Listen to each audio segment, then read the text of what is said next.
Let's turn to COVID-19 numbers in Ohio, and over the weekend, the state reported 37,626 new cases. But that number includes both Saturday and Sunday, since numbers weren't released on January 1st because of the holiday. The state also reported 183 new hospitalizations over the last 48 hours.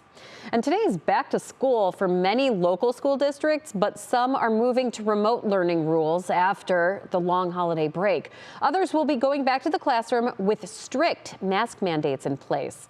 For more on local school plans and what's next for your kids, we turn to Lindsay Buckingham. And Lindsay, a lot of changes to kick off the new year.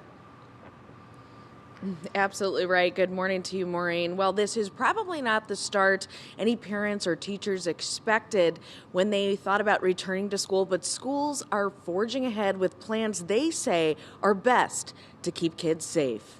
Cleveland schools will return this week online until January 7th. CEO Eric Gordon announcing the remote schedule a few days ago, saying the decision was made after consulting with local and state health officials. And in Lorain, return to school is delayed for a week. The district citing the pandemic as the reason for students not going back to class until January 10th.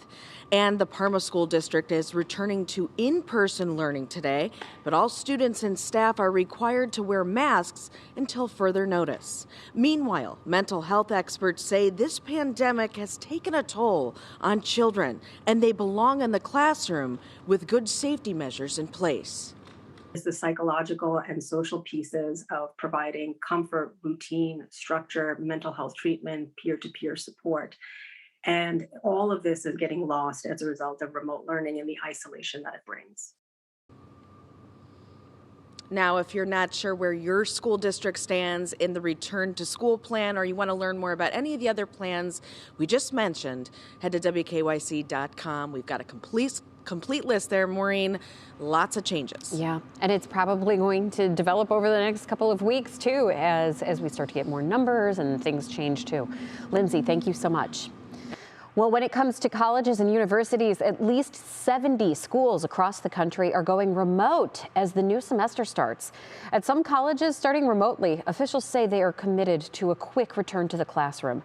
Many colleges hope that an extra week or two will get them past the peak of this nationwide spike in cases. And for a list of all local schools that are implementing mask mandates or other adjustments to the start of the year, text the word schools to 216-344-3300. Then we send you a link right to your phone. And remember, it is a text, not a phone call.